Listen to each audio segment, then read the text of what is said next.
Olá a todos, sejam muito bem-vindos a mais um vídeo aqui no nosso canal Mensagens que Edificam. E é um prazer imenso ter você aqui para mais esse vídeo. E antes de começarmos aqui a meditação da Palavra de Deus, dos Salmos, do livro de Salmos, hoje o Salmo 113, eu gostaria de pedir a você que ainda não é inscrito aqui no canal, que você se inscreva e ative todas as notificações para que assim que suba um novo vídeo você seja avisado que tem vídeo novo aqui no canal. Todos os dias estaremos postando vídeos aqui que vão ajudar você. Vamos começar essa série de meditação do livro de Salmos. Todo dia uma meditação do livro de Salmos para que você possa estreitar o seu relacionamento com Deus. Então, se esse vídeo te ajudar, compartilhe ele com quem você conhece, envie nos seus grupos do WhatsApp, abençoe a outras pessoas, assim como você será com certeza abençoado com esse vídeo. Deixe o seu like, curta, compartilhe, comente. Eu quero convidar você a participar do nosso relógio de oração às 18 horas. Então, hoje, às 18 horas, vai subir um vídeo, uma oração, onde nós estaremos intercedendo a Deus em favor da sua vida. Você pode deixar aqui nos comentários do vídeo o seu pedido de oração, o seu pedido de intercessão. Você pode deixar aqui os nomes para quem você deseja dedicar essa oração. E hoje, às 18 horas, eu convido você a orar conosco. Vai subir um vídeo, uma oração, e será incluído nessa oração todos os pedidos e nomes que serão colocados aqui nos comentários, tá bom? Então, vamos à meditação. Que Deus abençoe. Boa meditação para você.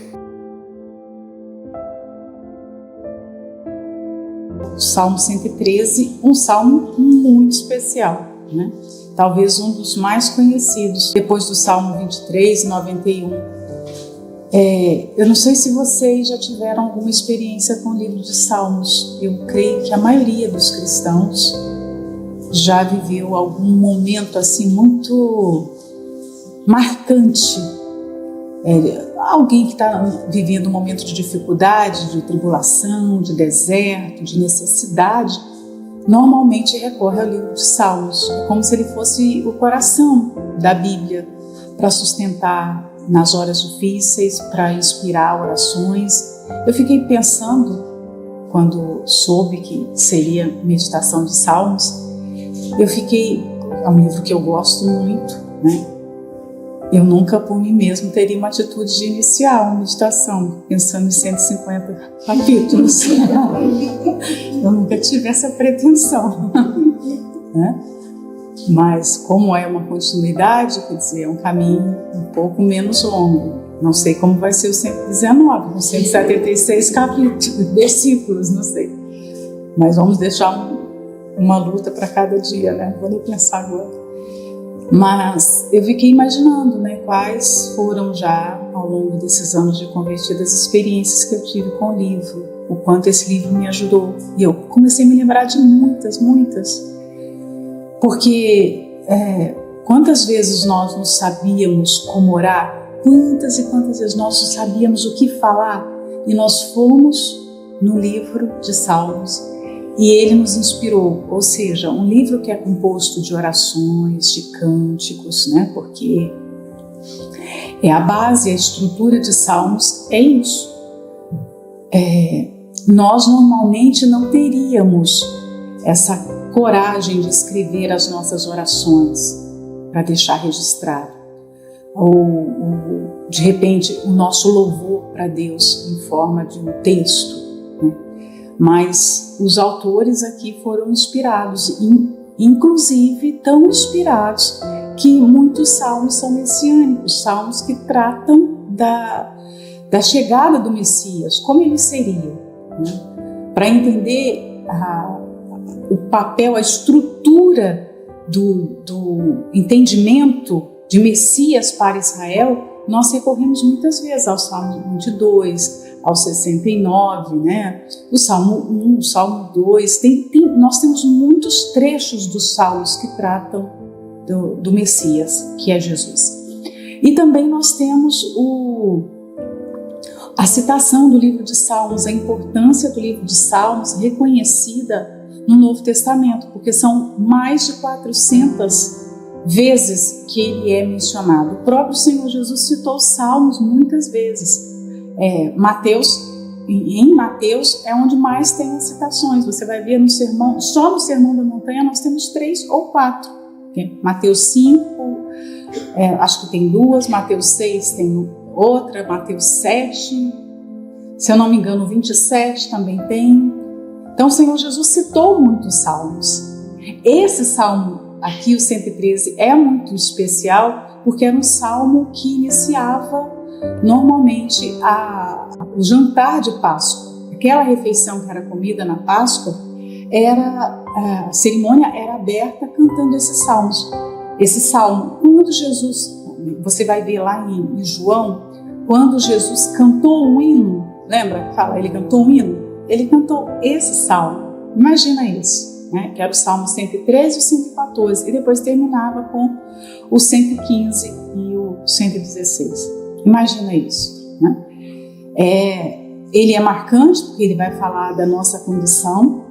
Os 5 e os 6 fala que Deus se inclina e para o que ele se inclina, por isso que eu disse que ele é muito conhecido. Nós usamos muito para encorajar as pessoas que chegam à igreja num estado de dificuldade muito grande, de desespero, porque fala sobre aquele que está no monturo, que está no pó da terra, humilhado, desprezado por todos. Então nós usamos esses versículos muitas vezes para alimentar a fé das pessoas de uma nova vida, a esperança de uma nova vida, e também nós saímos do nosso monturo lendo essas palavras, né? Então eu coloquei aqui alguns pontos, porque ler salmos, claro que eu não vou falar muita coisa, mas é importante falar isso porque está muito em desuso. Antigamente, primeiro ponto para a gente mencionar, antigamente os salmos estavam inseridos na meditação, nos cânticos, na adoração da igreja. Isso fazia parte da vida dos judeus no passado e da igreja, desde a igreja primitiva. Você vai ver isso muito, muito comum. Paulo chega a dizer sobre a adoração da igreja com salmos e com cânticos. Por quê? Porque era assim que funcionava os encontros das pessoas ali para buscar Deus. Todos os dias, no particular também, as pessoas liam os salmos, cantavam os salmos, oravam os salmos. Ele foi inserido e abraçado pelo povo de Deus ao longo de todos esses séculos. Só que nós estamos vendo hoje que isso se perdeu, praticamente não existe mais, né? Antigamente as canções eram quase só salmos, tiradas do livro de Salmos. Por quê? Porque ele tem essa estrutura poética, né? Você vê que a Bíblia ela tem as suas divisões. Você vai pegar o Pentateuco, os cinco primeiros livros, você vai pegar os livros históricos, né?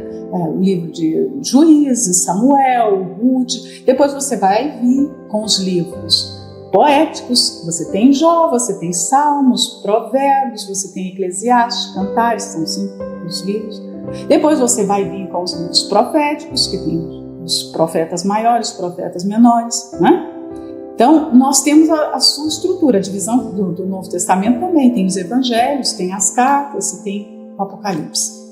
Aí você percebe que hoje já não tem mais essa, não vou falar cultura, né? Mas esse amor de buscar no livro de Salmos uma ferramenta, tornar o livro um aliado na sua comunhão com Deus, porque era isso que o povo entendia. O livro de Salmos é o nosso grande aliado, porque se essas pessoas tiveram comunhão com Deus dessa forma, eu posso ter também. Então, nós viemos agora de uma jornada com Paulo, como é que se faz a obra de Deus, como é que se relaciona com Deus, com as pessoas, como é que se prega, e agora nós vamos entrar numa, digamos que seja assim, um paralelo disso, paralelo do que nós recebemos no livro de Atos, porque vai ensinar muito a respeito da comunhão com Deus, sobre quem Deus é. O livro de Salmos mostra muito isso. Quais são os atributos de Deus? Com quem você está se relacionando? Você conhece esse Deus? Vai mostrar a história do povo de Israel. Quantos salmos nós temos que mostrar? Como eles saíram do Egito, como eles ficaram no deserto, não é? Nós temos salmos que mostraram guerras, as lutas do povo para se estabelecer na terra. Por isso que ele vai ser como se fosse assim, uma base da nossa comunhão com Deus. Ele vai nos ensinar a nos relacionar com Deus em oração, a ver as dificuldades, a reagir diante das lutas. Então, o livro de Salmos não pode ficar em desuso para nós. Isso é uma dos grandes ensinamentos que eu creio que passa. Estudar Salmos, estudar o livro de Salmos nos dias atuais significa reviver ou resgatar algo que a igreja do Senhor Jesus hoje tem perdido, né? Deveria ser uma paixão, uma devoção nossa todos os dias meditar nos Salmos. Todos os dias. É um livro que você deve ler em carrossel, sabe? Você acaba e continua novamente, recomeça, acaba e começa de novo. Todos os dias a meditação de um novo capítulo, de uma porção, se não for um capítulo inteiro, mas de uma porção. E fazer isso de forma sequencial é a melhor coisa que existe, né? Então, se você não tem muito esse hábito, incorpore, aprenda isso e que todas nós possamos levar dessa meditação esse hábito. Eu preciso desse livro bem vivo na minha memória. Porque se ele foi importante para o povo de Deus no passado, ele é importante hoje. Ele está aqui e você vê que a maior massa textual da Bíblia é Salmos. Olha o tamanho. Por que Deus iria colocar, eu creio, na inspiração divina para a composição do cânon bíblico? Esses livros estão aqui porque Deus quis que eles estivessem. Eu creio que se ele está aqui com um espaço tão grande, ele é relevante para o crescimento espiritual. Então, o livro de Salmos promove confiança em Deus. A gente começa a ler e a nossa confiança vai lá em cima. Você está assim, cheio, de repente você começa a ler Salmos, sua confiança cresce. Você conhece os atributos de Deus, você conhece a história de Israel, você conhece os atos de Deus na criação. Quantas coisas da criação nós tomamos conhecimento pelo livro de Salmos, né? Você conhece a intensidade da dor do ser humano através do livro de Salmos. Quanto desespero! Até quando, Senhor? Quando virá em meu socorro? Salmos precatórios, né? E eu coloquei aqui, até sobre o arrependimento a gente aprende. Claro que essa lista pode crescer, eu fui pontuando algumas coisas que eu me lembrava no momento, né? Ensina sobre a comunhão com Deus, sobre o arrependimento. A fé brilha de um modo muito mais especial através do livro de Salmos. Não olhe Salmos apenas como um livro qualquer. Todos os livros são importantes, são especiais, mas não olhe apenas como é um livro e eu posso estudar ele uma vez ou outra na vida. Não, ele tem que fazer parte constante da nossa vida, porque ele vai fazer ele é como se fosse aquele produto que vai polir a nossa fé, sabe? Então, faça a sua reflexão. O que o livro de Salmos já trouxe para a sua vida desde que você se converteu? Quantas experiências você já viveu, não é? Então, Jesus é visto no livro de Salmos. E não só é visto através dos salmos messiânicos. Jesus cita. O livro de Salmos está presente na vida de Jesus. E qual é a forma literária do livro? O livro é uma poesia, né? Deus escolheu nos contar a sua história com vários estilos de escrita. Olha só como Deus é rico. né? Você vai ver que cada livro tem o seu estilo. Por isso que Deus escolheu pessoas diferentes. A Bíblia é a narrativa da história de Deus contada de várias formas, de vários ângulos e por pessoas diferentes, em épocas diferentes, culturas diferentes, né? Porque a cultura vai mudando, mesmo que seja o mesmo povo, mas ao longo de séculos a cultura muda. Pessoas com idade diferente, classe social diferente. Então você vai perceber que é a história de Deus, mas ela é nos passada de uma forma muito peculiar em cada livro. E aqui é um livro poético. Eu não sei se você admira poesia, mas normalmente todos os seres humanos gostam de poesia, né? Quem fala que não gosta é porque não lê. Porque se lesse, iria gostar. Porque eu não sei. Tem coisas que eu fico pensando assim, gente, como é que existe uma pessoa, né? Você fica assim, é possível. Quando alguém fala, não gosto de café. Mas essa pessoa não gosta de café. Não é? Uau, como pode? Depois vem, eu não gosto de poesia. Não combina. Acho que todo mundo foi criado para gostar de poesia, gostar de música. Parece que está no nosso DNA isso. Então, se essa pessoa diz que não gosta, é porque ela ainda não entendeu. Ela não leu, de repente, uma boa poesia e por isso que fala uma coisa dessa, né? Mas a poesia hebraica ela é diferente do que nós conhecemos de poesia no português. Eu não sei se vocês já repararam, mas a poesia nossa, que nós gostamos, e a mais simples de ser entendida e feita, é aquela com rimas, né? Que você procura palavras que vão ter um eco nas estrofes. E a poesia hebraica não, ela não é formada. Ela pode ter, de repente, a rima, mas ela busca linhas de pensamentos que combinam. E além de nós não podemos nos apegar às rimas de maneira nenhuma e buscarmos nos livros poéticos rima, por quê? Porque o original não é na nossa língua. Então, o que nós temos em mãos é uma tradução. Traduzir, por exemplo, um poema de uma outra língua, pega um poema em inglês, e você vai colocar no português, a pessoa que vai traduzir vai sofrer muito. Por quê? Porque ela não está fazendo uma tradução por equivalência de palavras. Além da tradução, ela precisa conseguir dar a liga das rimas, né? Que a maioria dos poemas com rima. Na poesia hebraica, é muito interessante isso, porque não existe essa necessidade de formar rima, porque o entendimento inicial não é esse, fazer as palavras combinarem. Combina a ideia. E às vezes vai ter uma linha de pensamento que forma um paralelo e às vezes vai ter uma antítese que não forma um paralelo. Mas eles se combinam, eles se encaixam, né? É difícil de você explicar, e só quem conhece o hebraico, tem o prazer de conhecer o hebraico, vai conseguir perceber, por exemplo, toda a beleza dos livros poéticos. Acrósticos, o Salmo 119, por exemplo, ele tem uma estrutura de formação, a gente vai falar sobre ele quando chegar lá, super diferenciada. Provérbios 31, por exemplo, então, a parte da mulher vê, é de uma riqueza imensa que quem conhece o original, tem prazer de conhecer a palavra na língua original, vai pegar na sua essência. Claro que as nossas traduções hoje, as traduções que nós temos são muito boas, foi conservado. A mensagem é a mesma, não muda.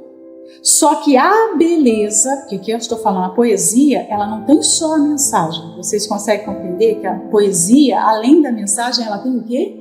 A beleza, não é?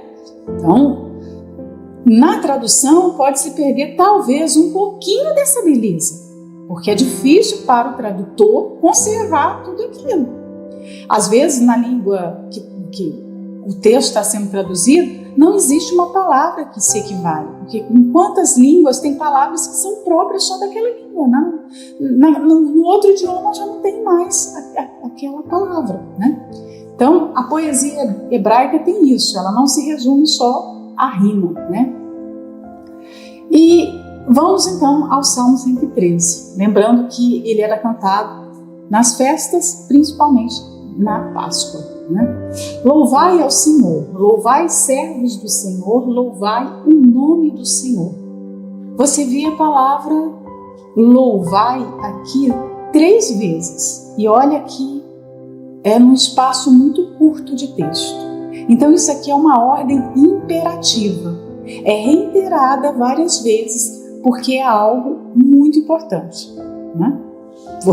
Se você vai falar com uma pessoa e numa frase tão curta você repete uma palavra 3 vezes, o que você quer dizer? Você quer dar ênfase, você quer mostrar que aquilo é muito importante. Ela não pode deixar de fazer. Só que, na nossa cultura moderna, esse cristianismo moderno, a palavra louvor foi resumida muito a cantar. E louvor na Bíblia, no seu original, não significa só cantar. É cantar também, mas não é só cantar. A base inicial da palavra não é essa. A tradução inicial, o entendimento inicial da palavra não é louvar.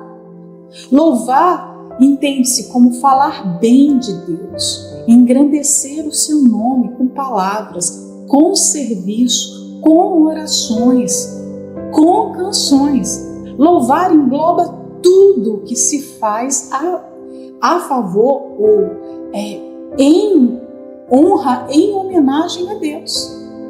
Então, não é só quando se fala hoje na igreja, vamos louvar a Deus, as pessoas pensam no louvor só de uma forma. Vamos cantar ou vamos orar. Não, quando eu estou pregando para uma pessoa e falando dos atributos de Deus, porque Deus é bom, porque Deus é fiel, porque Ele responde às nossas orações, eu estou louvando o nome dEle, estou falando bem dEle. Isso é louvor.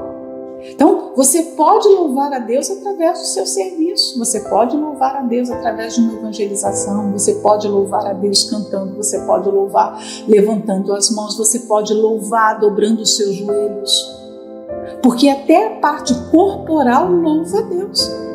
Você vê que o judeu tem esse entendimento de falar com Deus em movimento, porque ele compreende exatamente essa palavra, que louvor não é só o que você fala, louvor é aquilo que você faz também. Então, até o nosso movimento louva a Deus. Você já viu que eles oram balançando o corpo?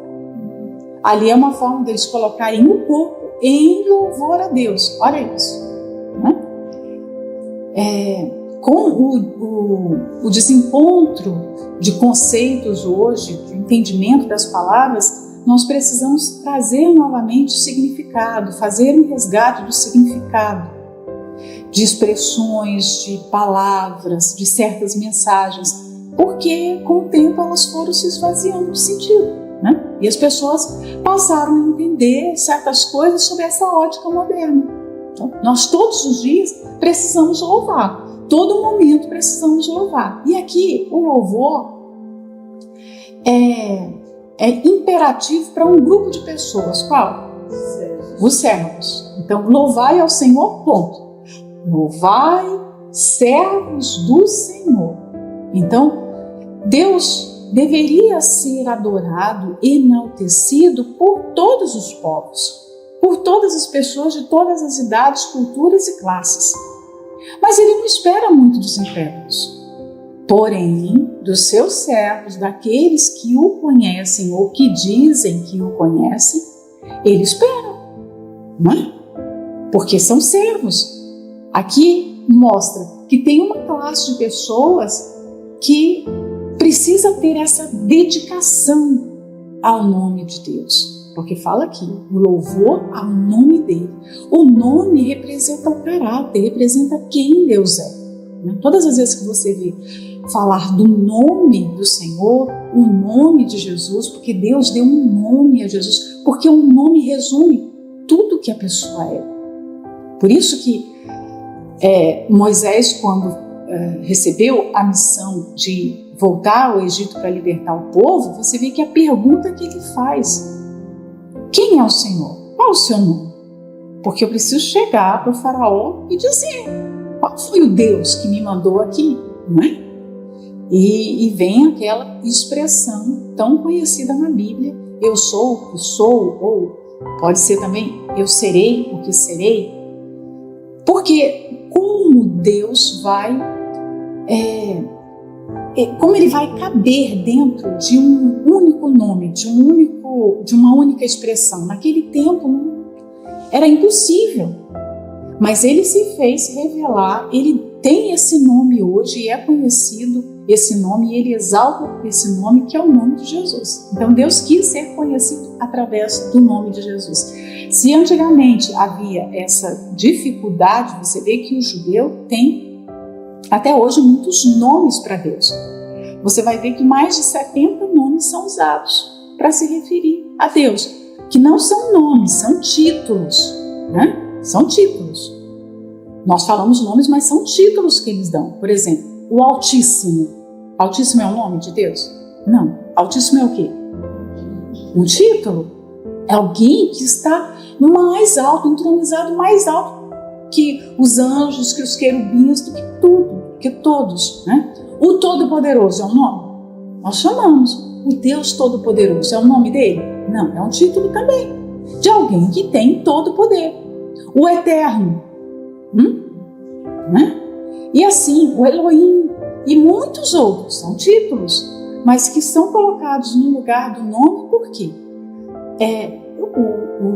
O título tetragrama que aparece lá em Êxodo 3, tão difícil de ser pronunciado e que foi acrescentado algumas vogais para que ele fosse pronunciado, acabou não sendo mais falado pelo povo de Israel. Mas aqui você vê, louvai o nome do Senhor. Hoje nós temos esse nome.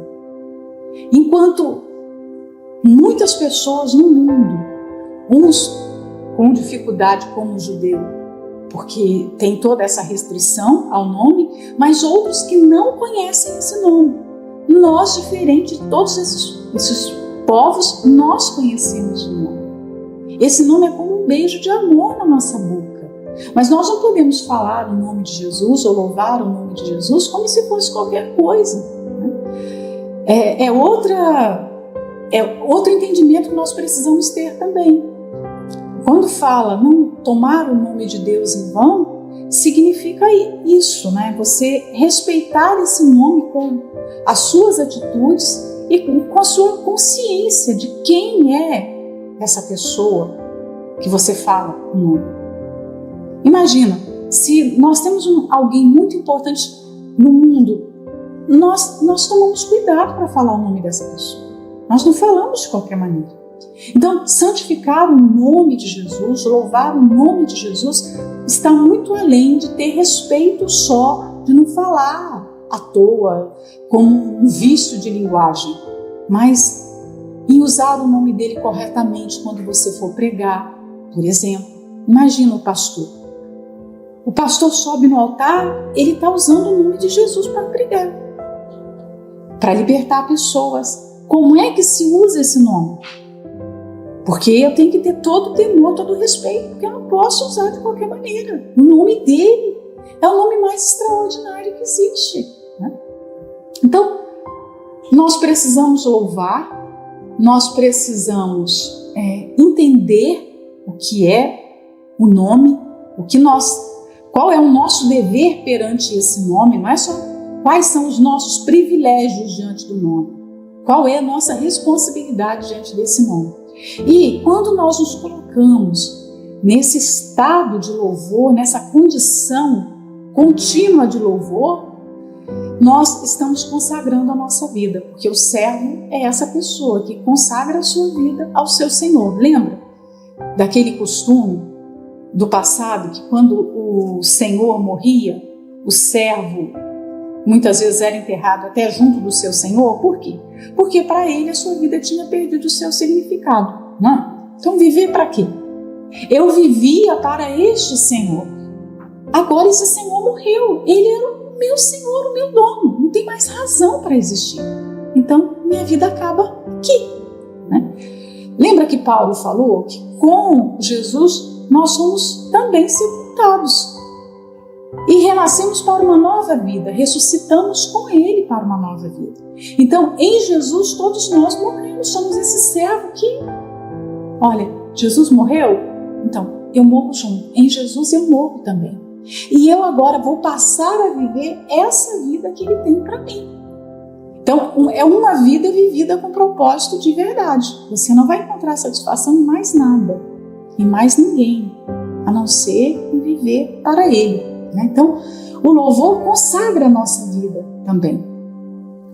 Nós aprendemos com o Senhor Jesus a forma como Ele viveu em louvor a Deus. Você vê que a vida de Jesus era um modelo na oração, era um modelo no tratamento com as pessoas, era um modelo na pregação, no cuidado que Ele tinha para curar, para libertar, para cumprir a agenda de Deus. Jesus foi esse modelo de louvor, de vida que é um louvor para Deus. Você não vai ver Jesus levantando as mãos e louvando como hoje muitos cristãos acham que vida de louvor é isso. Mas quando nós olhamos para Jesus, aquela era uma vida realmente de propósito. Então, viver com uma missão é viver em louvor a Deus, em honra ao seu nome. Um servo que vive para Ele. O 2 fala: seja bendito o nome do Senhor, desde agora e para sempre. Ou seja, esse louvor, o bem dizer, olha só a junção de duas palavrinhas. É um outro estudo muito legal para você entender o conceito das palavras. Bem dizer. É dizer bem. Olha só. Mas muitas vezes nós lemos e passa batido.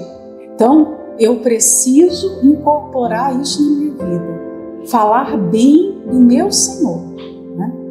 Falar bem, levar as pessoas a verem o meu Senhor com os olhos que eu vejo. Meu Senhor é tão bom.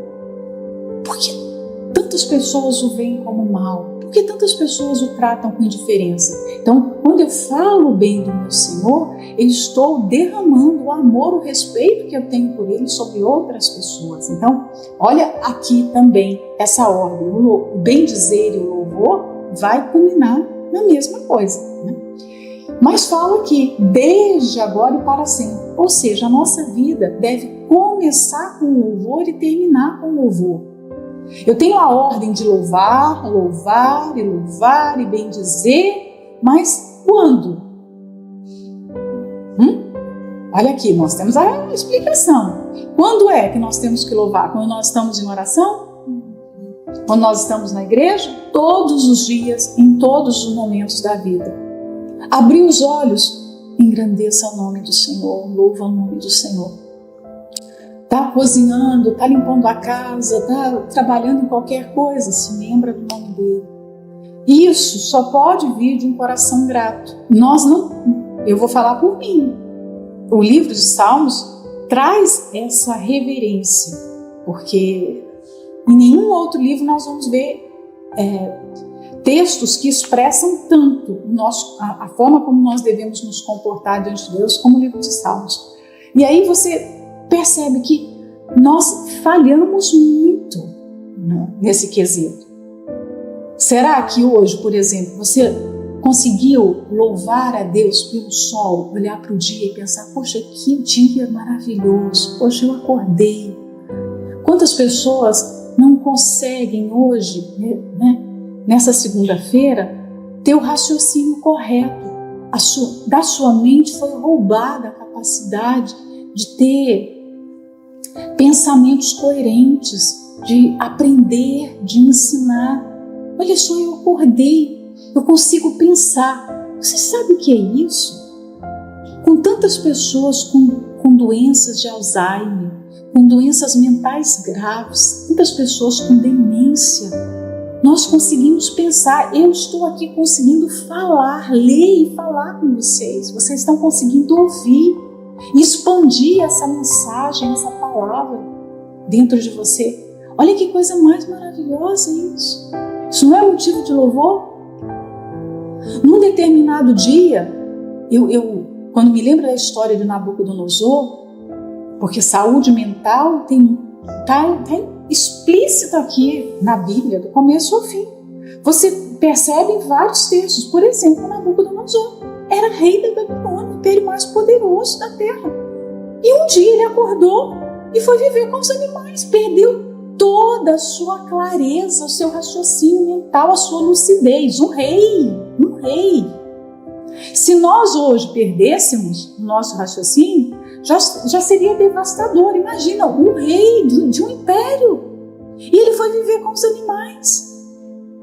Então, quando é que nós agradecemos a Deus pelo nosso cérebro?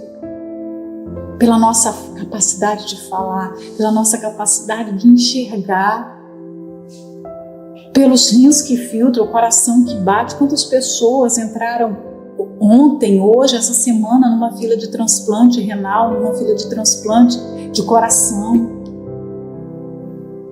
Quantas coisas boas nós temos, mas a ingratidão faz o nosso coração se encurtar. Sabe, a ingratidão entorpece os nossos sentidos, a gente acha que não tem muito para agradecer. Porque a ingratidão foca no que não se alcançou, no que não se tem. Né? A pessoa fica ali focada, de repente, naquilo que ela gostaria de ter e não consegue ser grata pelo que ela tem. Todas nós temos muitas dificuldades na vida. Mas se nós pararmos para olhar para essas dificuldades, nós não vamos conseguir louvar a Deus pela sua bondade, pela sua misericórdia, que se renovou hoje. Nós estamos aqui, nós não fomos destruídos, nós não morremos, porque a misericórdia de Deus se renovou. E hoje nós estamos aqui. Todas acordamos, imagina isso, olha só. Mais de 400 mulheres, todas nós acordamos. Talvez você não acordou tão bem, talvez você não dormiu tão bem, talvez você teve uma cólica, uma indisposição.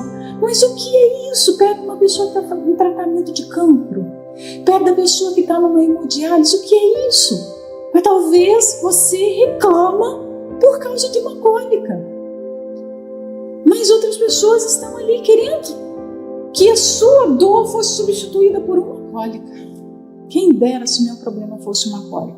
Então, para sermos gratos assim, para sermos tementes e amorosos com Deus como Ele merece, nós precisamos olhar para a nossa vida e enumerar a sua bondade.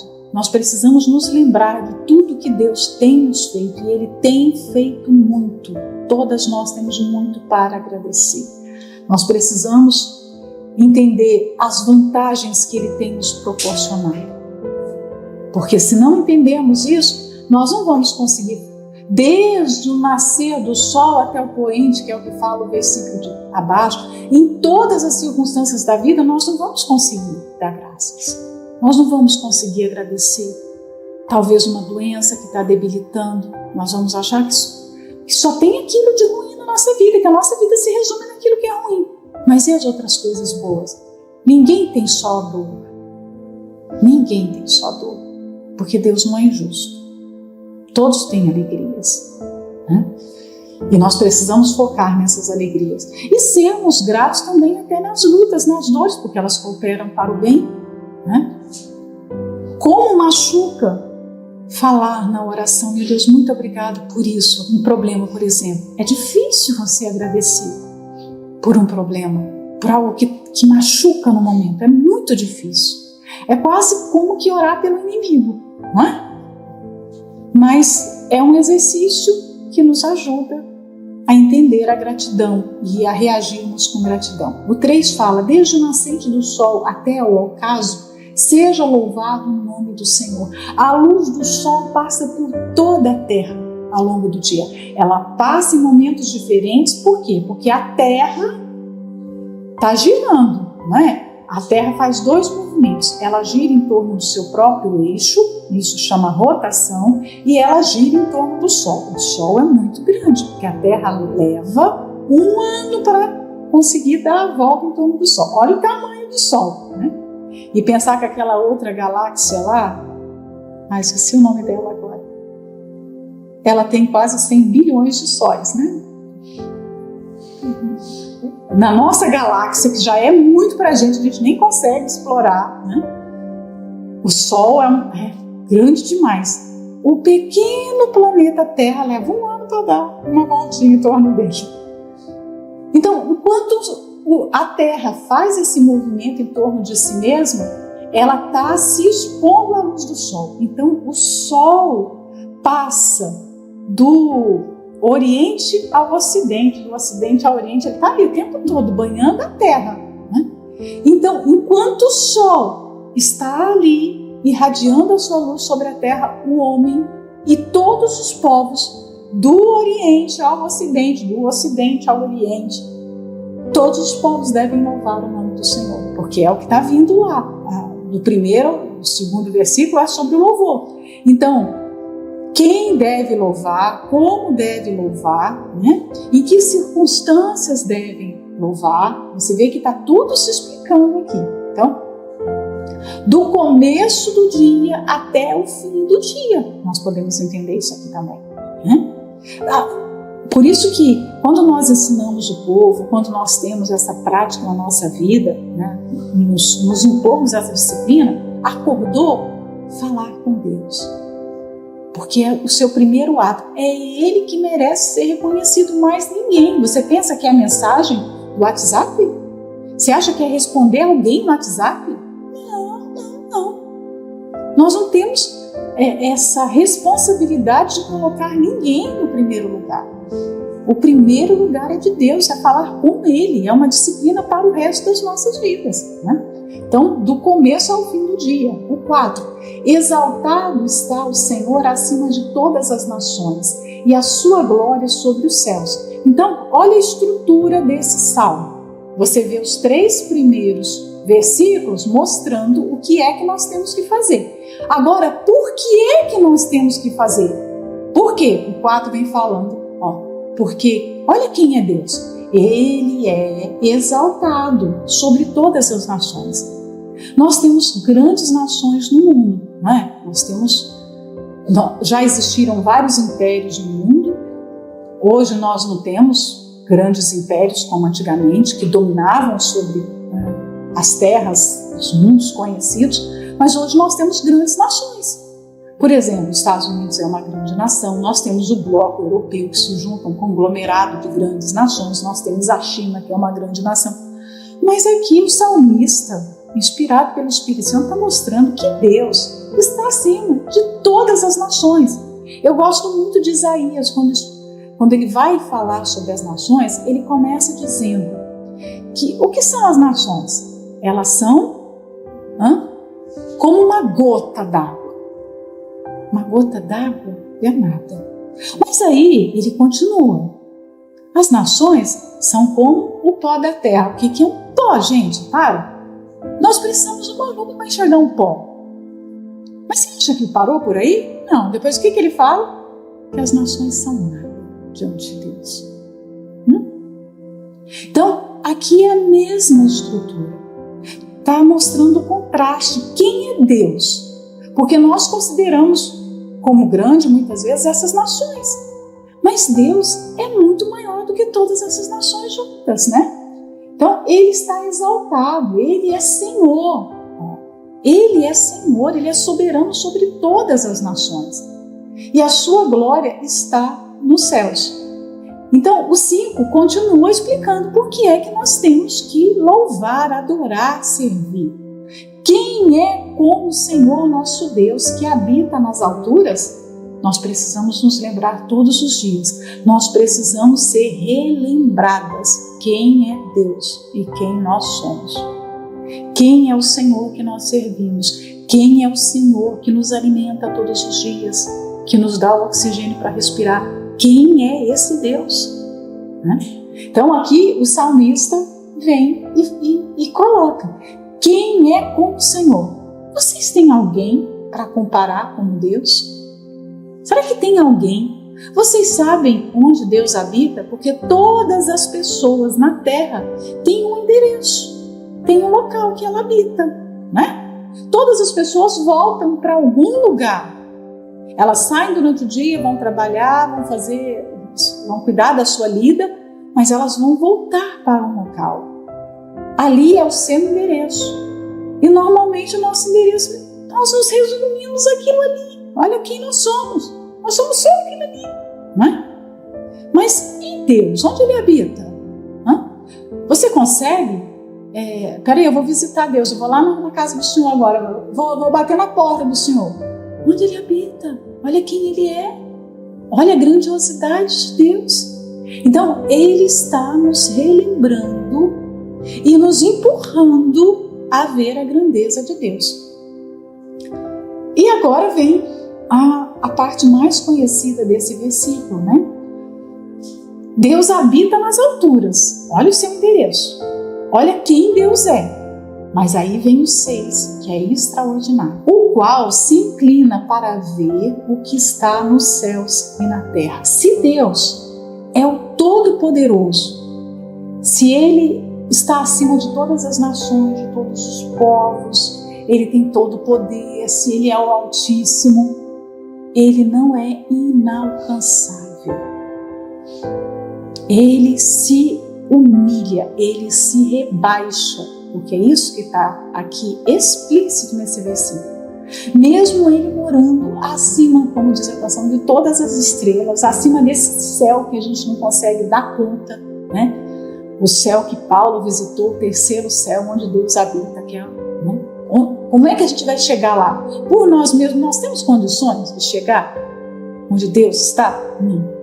Mas aí você percebe que Deus é humilde, porque mesmo Ele sendo assim, tão grandioso, tão extraordinário, Ele faz isso, Ele se rebaixa, Ele tem condescendência, Ele tem uma humildade extraordinária. Em todas as passagens bíblicas que nós vemos o homem se relacionando com Deus, foi primeiro uma atitude de Deus para se relacionar com o homem. Sempre partiu de Deus vir em busca do homem. E isso é demais, sabe por quê? Porque a nossa miséria é tão grande, a nossa pobreza espiritual, a nossa dependência, a nossa insuficiência é tão grande, mas nunca parte de nós. Reparou que sempre parte dele? Por que nós não somos humildes como Deus, né? Ele se rebaixa, olha quem Ele é, e Ele se rebaixa. E Ele nunca se rebaixou tanto como em Jesus.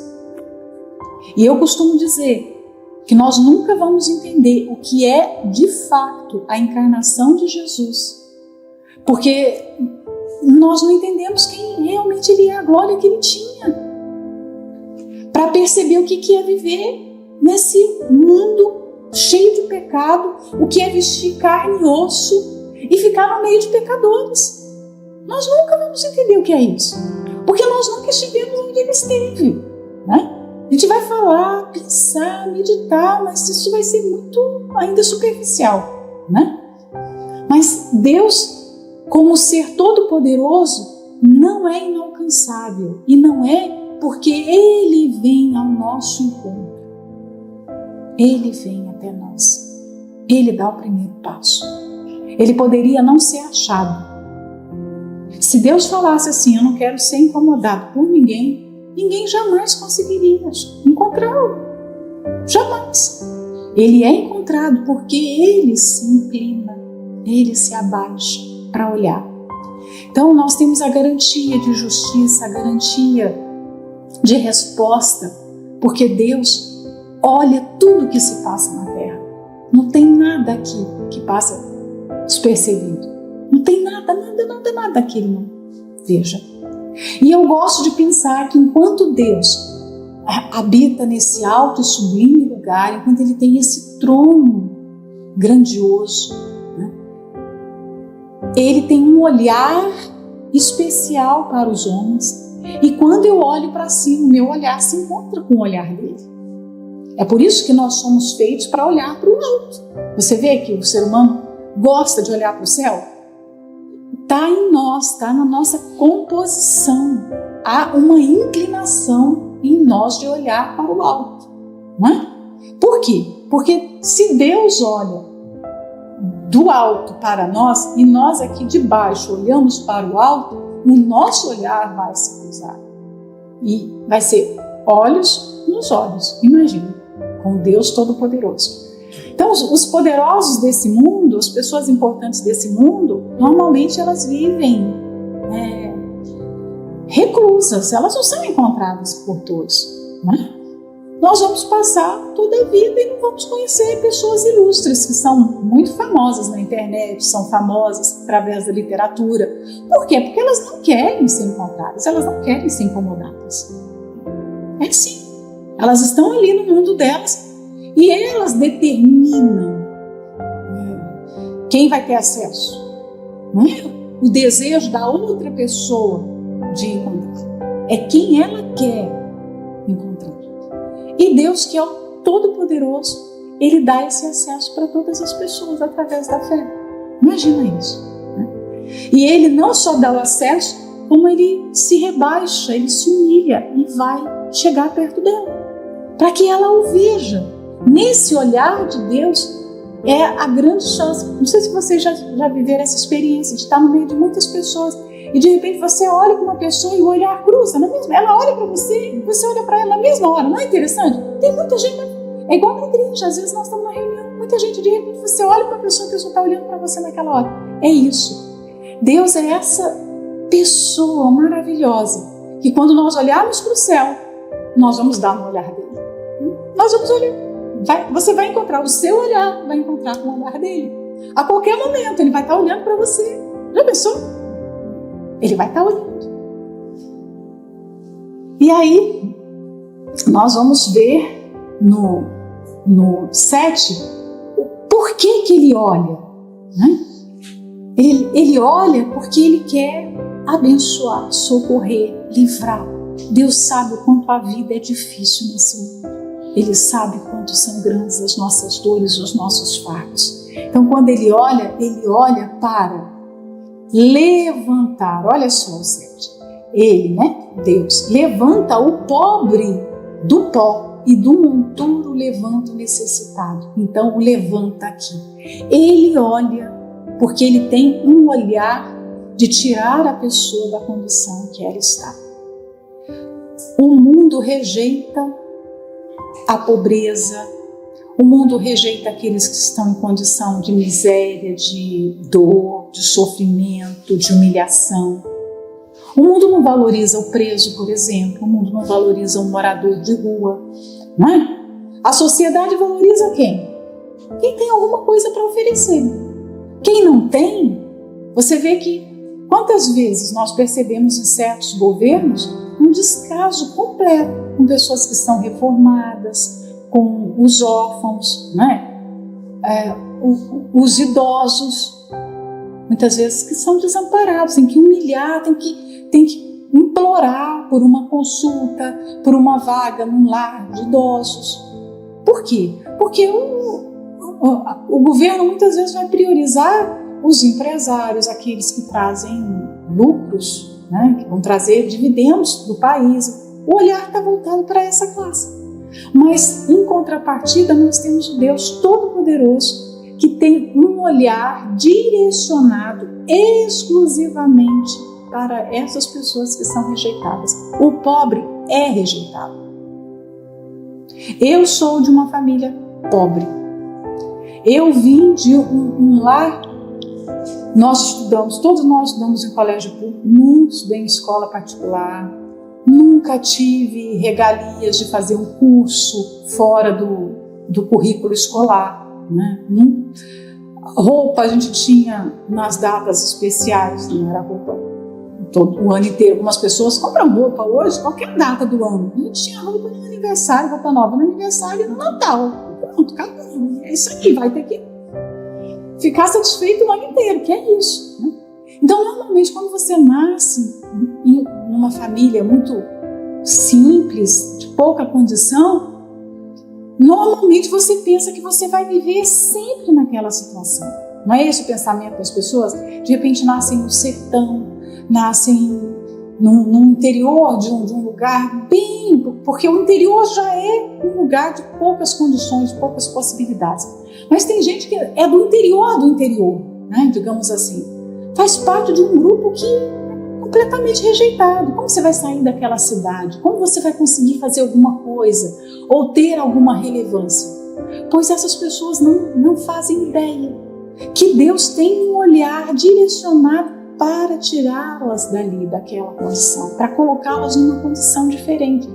Enquanto a sociedade, os governos não lutam para mudar aquele quadro, o que mais Deus quer é mudar aquela situação. Ele olha porque Ele quer fazer algo.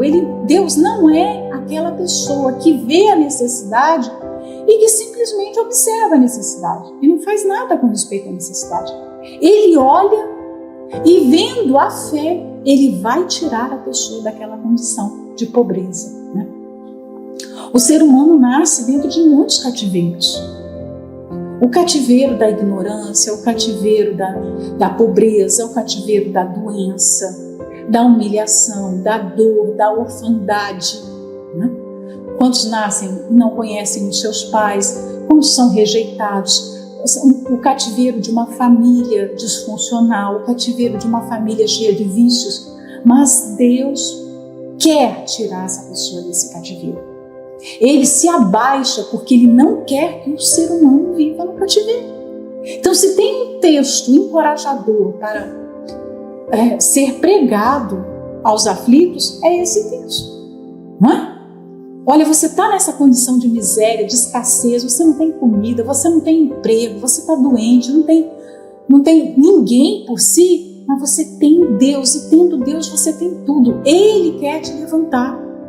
Ter um relacionamento com esse Deus significa que Ele vai levantar essa pessoa. Ela não vai continuar prostrada no pó.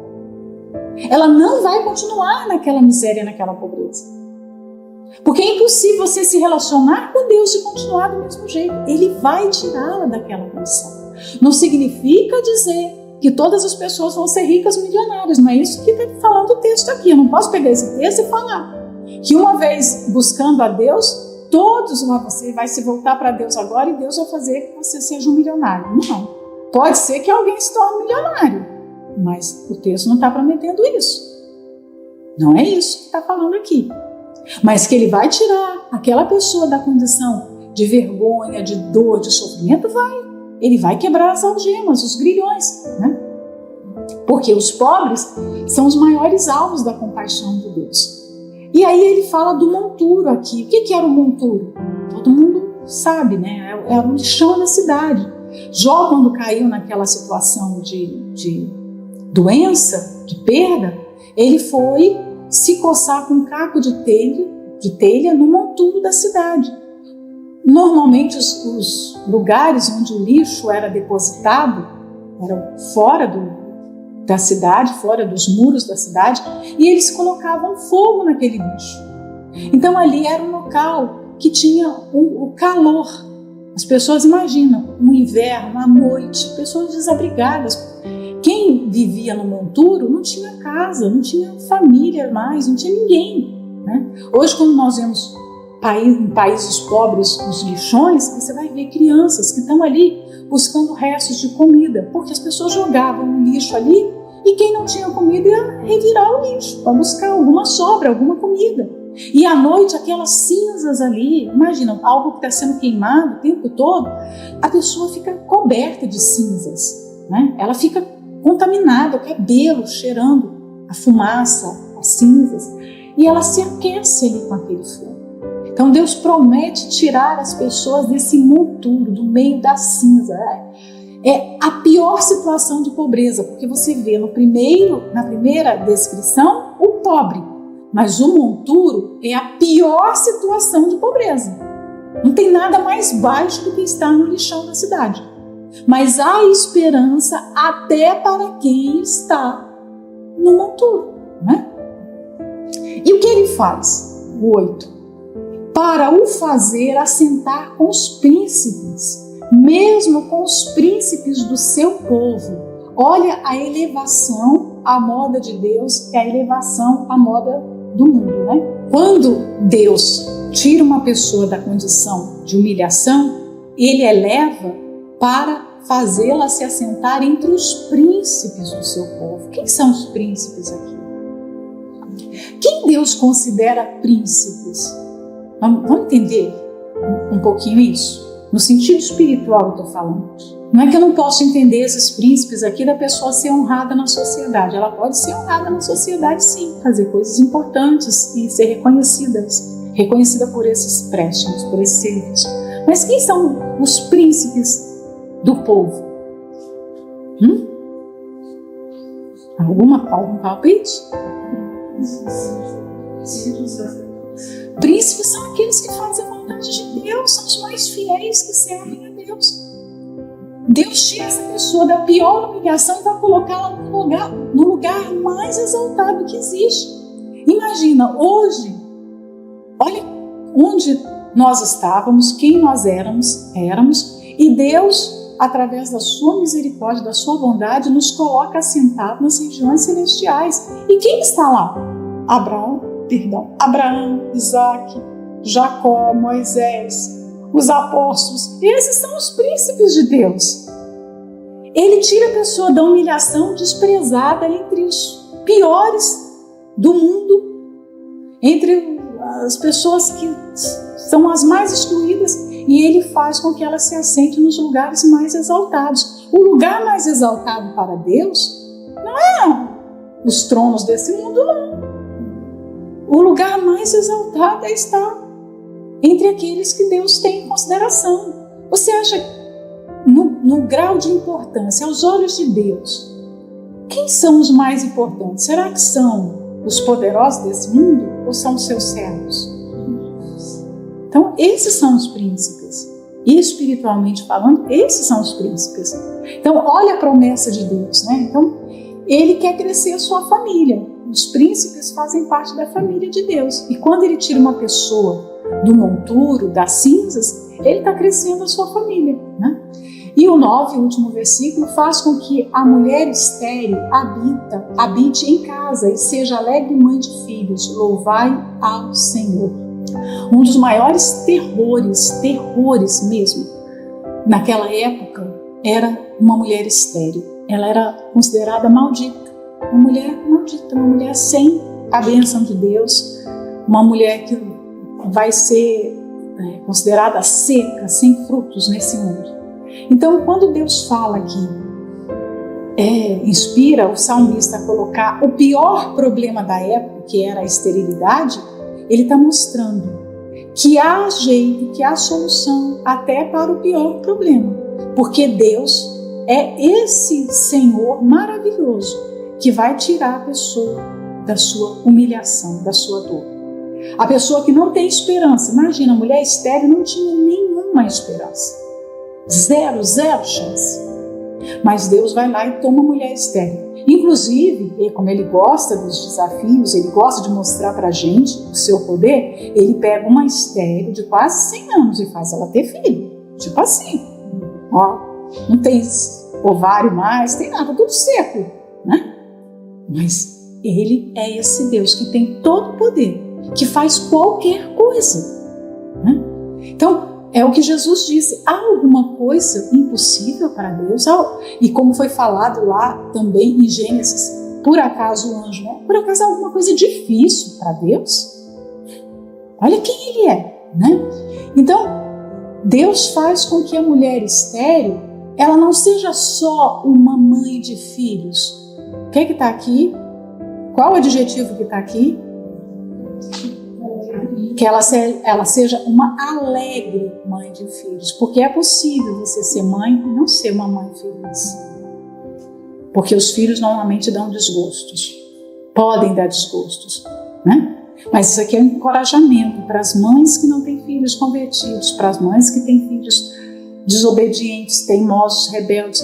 Porque é muito pior você, eu pelo menos penso assim, entre não ter filho e ter um filho rebelde, é muito pior o filho rebelde que traz vergonha.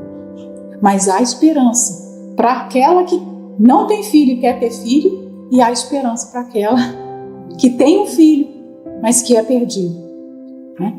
Eu me lembro muitas vezes daquela passagem de Jesus chegando lá em Naim com seus discípulos, né? É um encontro, para mim, um dos mais bonitos para a gente terminar isso aqui. Porque a viúva estava saindo da cidade chorando, com os homens carregando o seu único filho ali no cortejo fúnebre. Jesus poderia ter chegado antes daquela hora ou depois. É muito difícil você pensar que foi uma coincidência. Não dá para ser uma coincidência. Justamente, Jesus está passando justamente no momento para cruzar com aquela mulher, para ver o choro, a dor daquela mulher. Porque quando nós temos entes queridos perdidos na incredulidade, é como se nós estivéssemos todos os dias sepultando essas pessoas. Porque elas estão cada vez caminhando um passinho a mais para o abismo, né? É você ver, você tem uma pessoa indo para o inferno todos os dias. A incredulidade dos nossos entes queridos, das pessoas que nós acompanhamos na igreja, deve doer no nosso coração. E essa dor deve se transformar em oração, em jejum, em súplica a Deus. Porque como pode você ver alguém na incredulidade e aquilo não te machucar? A pessoa está morrendo, é preciso chorar por essa pessoa. Então, quando Jesus se encontra com aquela mulher, você vê que há uma dor nele também. A dor da mulher é compartilhada.